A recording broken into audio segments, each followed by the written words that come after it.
available for you, you rather just say fuck it because you're proud. Right, that's why that outreach and that meeting y'all doing should be more getting to them girls that's homeless and say, look girl, you need the help, we're here for you, not for no damn club, just don't give them your money. I think that the conversation still needs to start somewhere. So it's a start. But I'm not saying the conversation is right, but it's a start. But couldn't instead of making a whole city meeting over it just being a club in Philly, can't they just join the Black Lives Movement? Nah. Listen, Black Lives Matter is not for gay lives. It's not for gay people. Don't do that. Don't do that. Come on, nephew. Come on.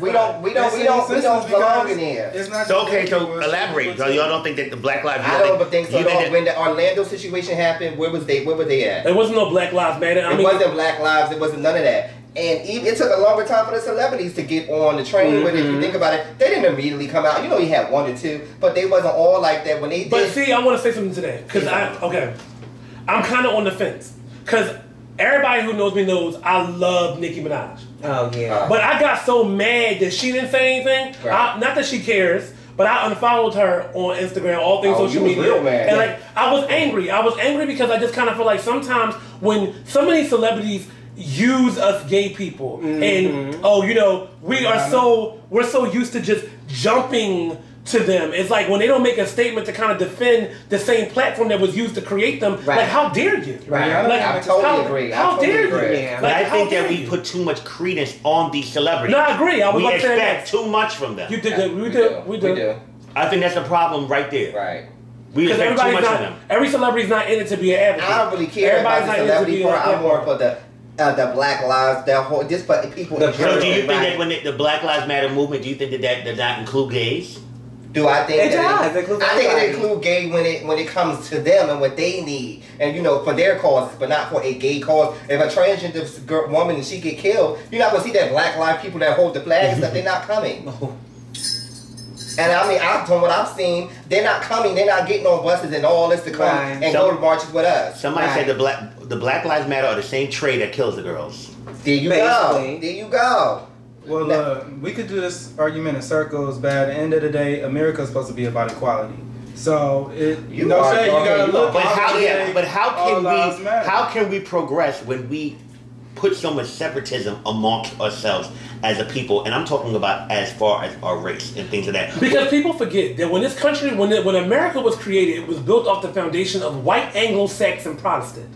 White Anglo-Saxon and Protestant. So because when it comes to history and that's my thing. That's my thing. And back during that time, the slaves were the ones that were building America. Are you listening to me? So at the end of the day, now I think that race has been something that has been so swept underneath the rug because we forgot that when Martin Luther King marched and when Rosa Parks and the civil rights movement started, we just started once we became free, quote unquote, and once we were able to have quote unquote these same rights, everything got swept underneath the rug. So now in this current state in time, we're now like, so it never went away. Oh, they still do hate blacks and gays and Latinos. How did we forget? Like they just neglected it. So now I think that it's important that not only the gay community but just all communities together just kind of stick together and just bind together for a greater force. Because I'm telling you right now, what scares me so much with Trump becoming president, it scares me because it's almost gonna be like the purge. Like it's like that. Like I feel like it's gonna be like a whole new world, like a revolution. Everybody want to move. I mean, that's going to Australia. I'm serious. I'm going to Sometimes things like that, no shade, need to happen, and it might cause another revolutionary situation. But why would you want to do that?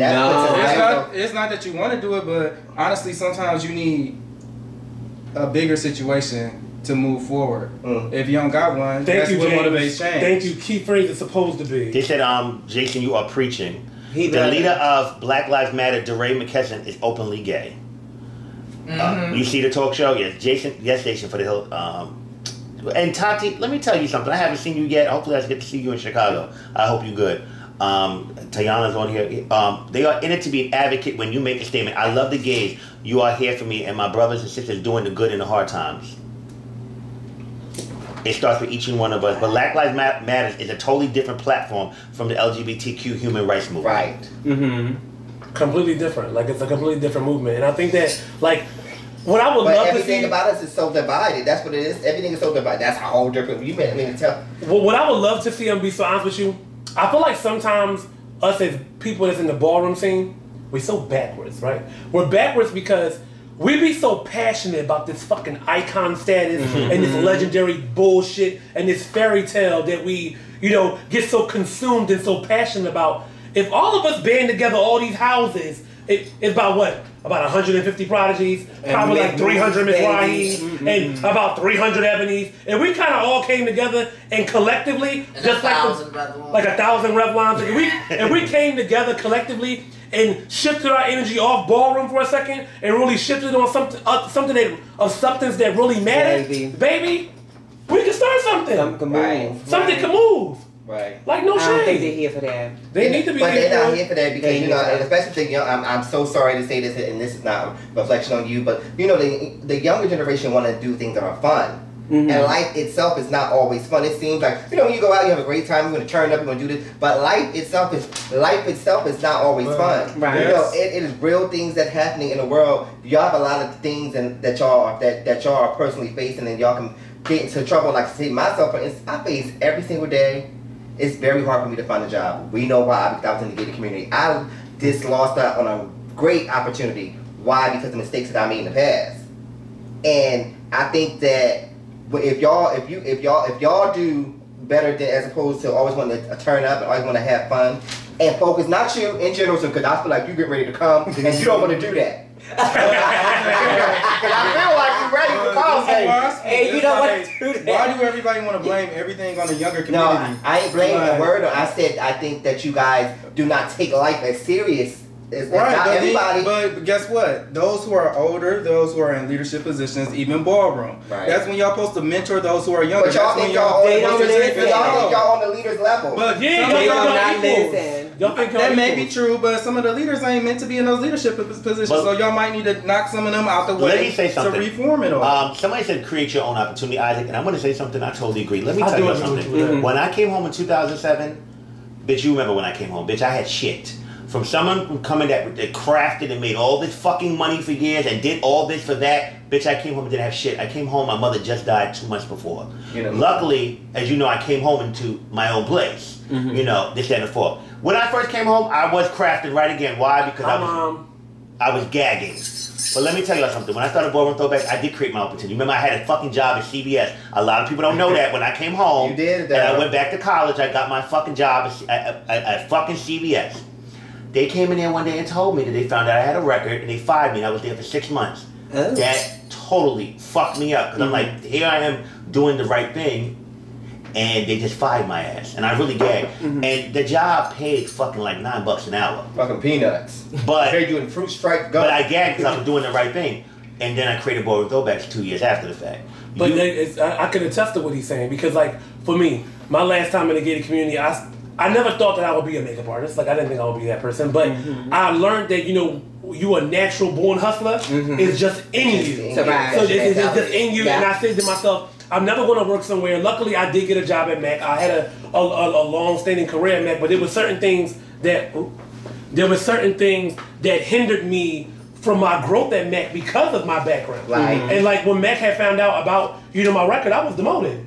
So I was demoted, but not fired, but I was demoted because they seen my work ethic, they seen, what I brought to the table. But I knew at that point, I can't work for somebody else. Right. I have to go into business for myself. And when I went out into business for myself, it wasn't so much about me just doing something underneath the table because I went and found out the information about, becoming an LLC, getting my EIN number, getting my state licensing, getting my business account, like really doing it legitimately so that way I can feel like this is mine. And can't nobody take nothing from me. This is mine. And let me tell you something, as beautiful as it look as being artists, it is the hardest fucking job. It's a struggle, it's fucking hustling.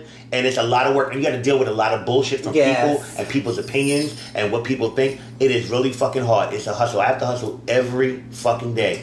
And legitimately, which is even harder than when I was crafting. Because I can go into store, and it's keeping it real because all that stuff is behind me, and make, we know. In 15 minutes. 15 minutes.